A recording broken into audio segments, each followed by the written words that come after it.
తాకట్టులో ఉన్న బంగారాన్ని విడిపించి ఆ రోజు ఆన్లైన్ ధరకే కొంటుంది కొమ్మూరి గోల్డ్.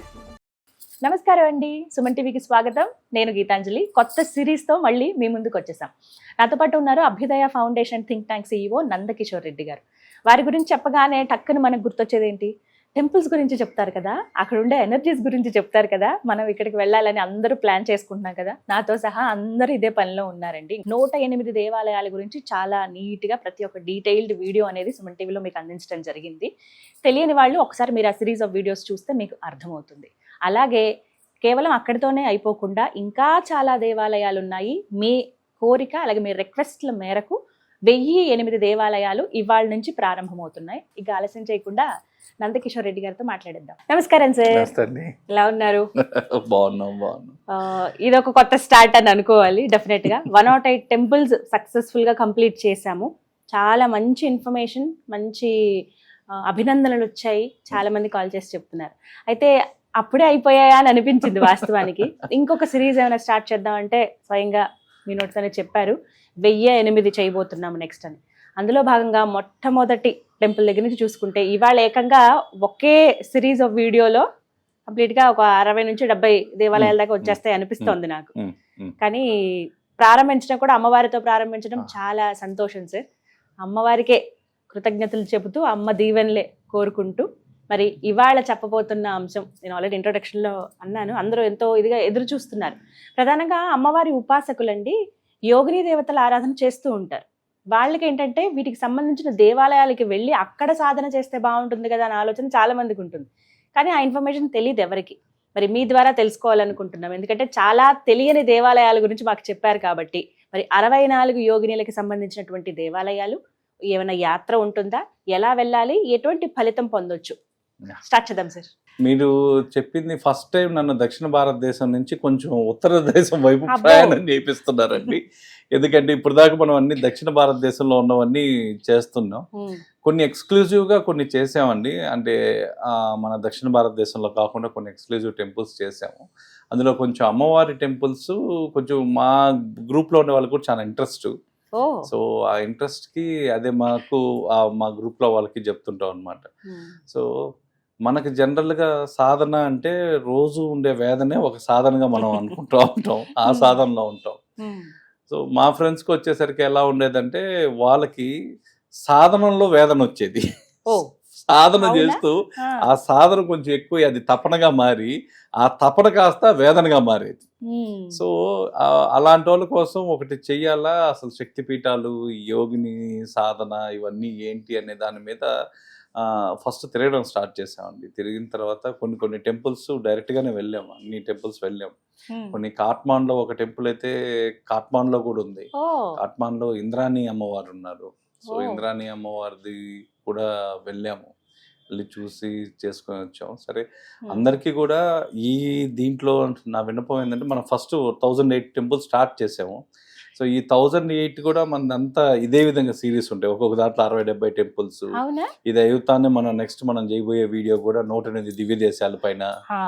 సో ఇవన్నీ కూడా గ్రూప్ ఆఫ్ టెంపుల్స్ అండి. వాళ్ళ డేటాబేస్ కోసం. అంటే ఇప్పుడు ఈ యాత్ర కూడా మనం ఇప్పుడు చెప్పబోయే యాత్ర కూడా ఎవరికైతే ఆరోగ్య పరిస్థితి, ఆర్థిక పరిస్థితి రెండూ సహకరిస్తాయో వాళ్ళు మాత్రం వెళ్ళాల్సిన టెంపుల్ అండి. మనమైతే ఖచ్చితంగా ఇది డిస్క్లైమర్ అండి. ఇది మాత్రం ఎందుకు అంటే ఇప్పుడు చెప్పబోయేది అంటే మనకు ఇలాంటి టెంపుల్స్ ఒకటి ఉన్నాయని ఒక ఇన్ఫర్మేషన్ కోసం, ఒక డేటాబేస్ కోసమే అండి. సో వీటి యాత్ర ఈరోజు మనం చెప్పబోయే వాటికి యాత్ర మాత్రం ఈ రెండు అనుకూలం ఉన్న వాళ్ళు మాత్రమే చేయండి. ఒకవేళ లేకపోయినా మేము 64 ఆలయాలు మేము తిరగలేము అనుకున్న వాళ్ళందరికీ కూడా మన దక్షిణ భారతదేశంలో తమిళనాడులో కంచిలో ఉన్న అమ్మవారు ఆది పరాశక్తి రూపం. మీరు 64 యోగిని టెంపుల్ అన్నీ మీరు యాత్ర చేసి వచ్చినా చివరిగా మీ యాత్ర ఎక్కడ సంపూర్ణం అవుద్ది అంటే ఎప్పుడైతే మీరు అమ్మవారిని దర్శిస్తారో, అమ్మవారి అభిషేకానికి మీరు కూర్చుంటారో ఆ రోజు మీ యాత్ర కంప్లీట్ అయింది. సో 64 యోగినీలు మీరు చూసే యాత్రతో ఒక్క కంచి అమ్మవారిని చూస్తే సరిపోతుంది. కాకపోతే మనకి ఇలాంటి ఆలయాలు ఉన్నాయని తెలుసుకునే డేటాబేస్ ఇన్ఫర్మేషన్ మనకు ఉండాలి. కాబట్టి ఇప్పుడు మన ప్రయత్నం కూడా ఇలాంటి అవేర్నెస్ క్రియేట్ చేస్తున్నాం. ఎక్కడెక్కడ ఏమి ఉన్నాయి, ఏ గుళ్ళు ఉన్నాయి అది చెప్పడం, ఆ అవేర్నెస్ క్రియేట్ చేయడం అనేదండి. దాంట్లో మీరు అన్నట్టుగా ఈ పూర్వకాలంలో ఎవరైతే రక్త బీజాక్షుడు ఉన్నాడో, ఈ కథ అందరికీ తెలిసిందే, చాముండి అమ్మవారు అతన్ని వధించేటప్పుడు అతని రక్తం కింద పడితే ఒక్కొక్క డ్రాప్ పడినప్పుడల్లా మళ్ళీ పుడుతూ ఉండేవాడు. సో అప్పుడు అమ్మవారు 64 యోగిని అవతారాలుగా మారిపోయి ఆమె ఆ రక్తపు చుక్క కింద పడకుండా అతన్ని వధించడం అనేది జరిగింది. అసలు మనం చూస్తే 64 యోగినీలు ఎవరు, ఎందుకు వృత్తాకార ఆలయాలు ఉంటాయి వాళ్ళకి, ఎందుకని వాళ్ళకి ఉంటాయి? సో ఆ యోగిని అంటే అర్థం ఏంటంటే శక్తి యొక్క స్వరూపం అండి. ప్రతి యోగిని ఒక ఎనర్జీ ఫ్రీక్వెన్సీ. మన శరీరంలో 7 చక్రాలు మాత్రమే కాదు, 108 ఎనర్జీ పాయింట్సే కాకుండా మనలో 64 సూక్ష్మ శక్తి కేంద్రాలు ఉంటాయండి. ప్రతి ఒక్కరికి కూడా 64 సూక్ష్మ శక్తి కేంద్రాలు ఉంటాయి. ఈ 64 యోగినీలు మనలో ఉన్న 64 శక్తికి ప్రతిరూపాలు. అంటే మీకు ఎగ్జాంపుల్గా ఇంకొంచెం సింప్లిఫై చేయాలి అంటే, కోపం అనేది ఉంటే ఆమె ఒక యోగిని, మీలో ధైర్యం ఉంటే ఆమె ఒక యోగిని, మీలో ఒక సంపద ఉంటే ఆ సంపద ఇచ్చే యోగిని ఉండాలి, మీకు ఒక జ్ఞానం రావాలంటే ఆ జ్ఞానం ఇచ్చే యోగిని ఉంటుంది. సో ఇవి బయట దేవతలు కాదు, మనలోని శక్తులండి. ఇవన్నీ మనలోని శక్తులు. వీటిల్లో ఇంకొకటి ఏంటంటే, ఈ 64 అమ్మవార్లు ఒకే దగ్గర ఉన్న ప్లేస్ అంటే ఒక 3-4 గుళ్ళు మాత్రమే ఉన్నాయండి. ఆ గుళ్ళల్లో మీకు వృత్తాకారంలో ఉంటాయి. 64 అమ్మవార్లు అక్కడ ప్రతిష్టాపన జరిగిందనమాట. సో కొన్ని అయితే ఖాళీ గదుల్లోగా ఉంటాయి, కొన్ని శివలింగాలుగా ఉంటాయి కొన్ని ప్రదేశాల్లో. వాటిల్లో అతి ముఖ్యమైనది, అతి పవర్ఫుల్ మొదటిది వచ్చి హిరార్పూర్ యోగిని టెంపుల్ అండి, ఒరిస్సాలో ఉంది. ఇది ఎక్కడుందంటే బలియాంటి హిరాపూర్ గ్రామంలో ఉంది ఈ టెంపుల్. ఈ టెంపుల్ పైన ఆకాశతత్వంతో డైరెక్ట్ కనెక్షన్ ఉంటుంది, అంటే ఓపెన్ రూఫ్ ఉంటుంది. ఇది మీకు భువనేశ్వర్ నుంచి దాదాపుగా 15-20 కిలోమీటర్ల దూరంలో ఉంటుంది. 9వ శతాబ్దపు భీమవంశపు రాణి హీరాదేవి నిర్మించింది ఈ ఆలయం. ఇది వృత్తాకారంలో ఉంటుందండి, కానీ ఇది కొంచెం చిన్నగా ఉంటుంది. ఇది పరిమాణంలో చిన్నదైనా ఇక్కడ విగ్రహాలు చాలా అందంగా నల్లని గ్రానైట్ శిలలతో చెక్కబడి ఉంటాయండి. ఇక్కడ మధ్యలో చండీ మండపం కూడా ఉంటుంది. అంటే ఇది చిన్నదైనా కూడా 64 యోగినీలు ఒకే ప్రదేశం ఉన్న టెంపుల్లో ఫస్ట్ది వచ్చేసరికి మన హిరాపూర్ యోగిని టెంపుల్ ఒడిశా. రెండోది వచ్చేసరికి మితావోలి టెంపుల్ అండి, చౌసత్ యోగిని ఆలయం. ఇది వచ్చి గ్వాలియర్కి 40 కిలోమీటర్స్ దూరంలో ఉంటుందండి, మధ్యప్రదేశ్లో ఉంది. ఇది వృత్తాకార నిర్మాణం. ఇది ఒక ఎత్తైన కొండపైన ఉంటుంది. ఇక్కడ కూడా 64 గదులు ఉంటాయి. ఈ వృత్తం లోపల చుట్టూ ఉన్న 64 చిన్న గదుల్లో ప్రతి గదిలోనూ ఒక శివలింగం ప్రతిష్టాపన జరిగిందండి. ఒక్కొక్క శివలింగం ఉంటుంది. అండ్ ఈ టెంపుల్ కొండపైన ఉండడం వల్ల మీరు కనీసం ఒక 100 స్టెప్స్ అన్నా ఎక్కాలండి. 100 మెట్లు ఎక్కితే కానీ ఈ ఆలయాన్ని చేరుకోలేరు.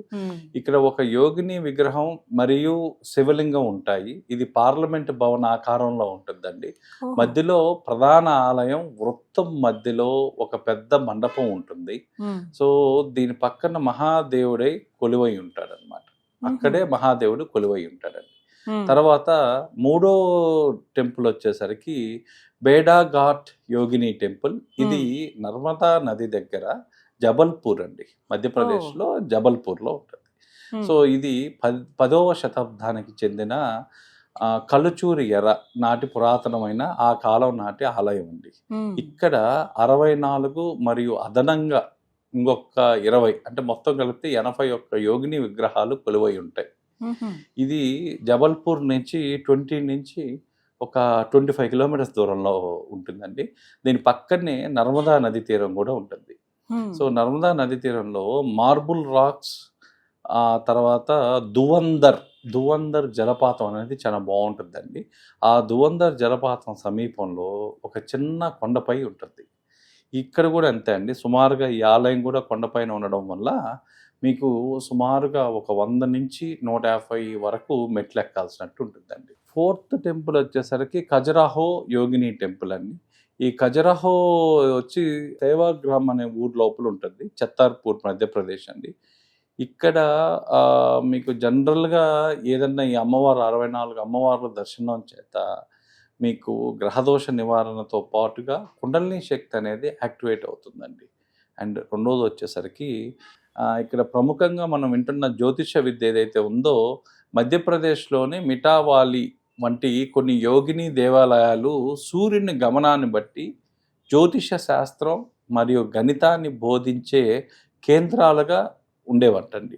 ఇవి చారిత్రక ఆధారాలు కూడా ఉన్నాయి. అంటే వీటిని ప్రమాణంగా తీసుకొని చూసేవాళ్ళు. అంటే ఎందుకంటే ఒక సమయాన్ని కంట్రోల్ చేయగలిగిన వాళ్ళు ఈ 64 మంది అమ్మవార్లు, యోగిని అమ్మవార్లు ఈ సమయాన్ని కూడా కంట్రోల్ చేయగలరు. ఇది ఇంకొక వాస్తు ప్రత్యేకత కూడా ఉందండి. ఈ ఖజురహో ఆలయంలో ఇతర యోగిని ఆలయాల వలె వృత్తాకారంలో కాకుండా దీర్ఘ చతురస్రాకారంలో ఉండడం దీని ప్రత్యేకత అండి.